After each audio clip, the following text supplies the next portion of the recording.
आज मला सर्वोत्कृष्ट उदयोन्मुख दिग्दर्शक हा चित्रपट पदार्पणाचा पुरस्कार मिळालेला आहे आणि फारच खूप म्हणजे चांगलं वाटतं की सिनेमा इतका चांगला चालला, लोकांनी खूप ॲप्रिशिएट केलं आणि आज हे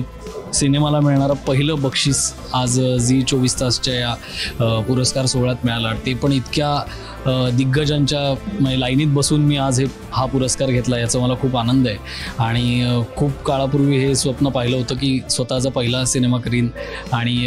तो असा करीन की सगळ्यांना लक्षात राहील. आणि त्यासाठी झीच्या पूर्ण टीमचे, आमच्या प्रोड्युसर्सचे म्हणजे झी स्टुडिओजचे भवेश जानवलेकर सर असतील, उमेश बन्सल सर असतील, आमचे प्रोड्युसर्स तुषार हिरानंदानी, धरम वालिया, हे सगळी टीम आणि त्यातून कलाकार म्हणजे भरतदादा, सिद्धार्थ जाधव, आशुतोष गोवारीकर, ओम भूतकर, अजून प्राजक्ता, किरण, हे सगळेच ॲक्टर्स ज्यांनी मला म्हणजे डोळे झाकून आता थांबायचं नाही असं सांगितलं आणि माझ्याबरोबर या सगळ्या ह्याच्यात उडी घेतली बोटीत आणि त्याबद्दल सगळ्यांचे मनापासून आभार. आणि झी 24 तासचे कमलेश सुतार यांचे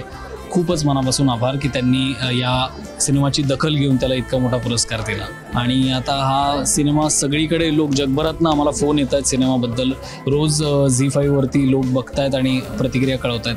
त्या ह्याच्यात असा हा पुरस्कार मिळणं हे नेहमीच पाठबळ वाढवणारं असतं आणि आता पुढच्या सिनेमासाठी अजून मेहनत करायचं आणि थकायचं नाही आणि थांबायचं नाही अशी प्रेरणा देणारा हा पुरस्कार आहे.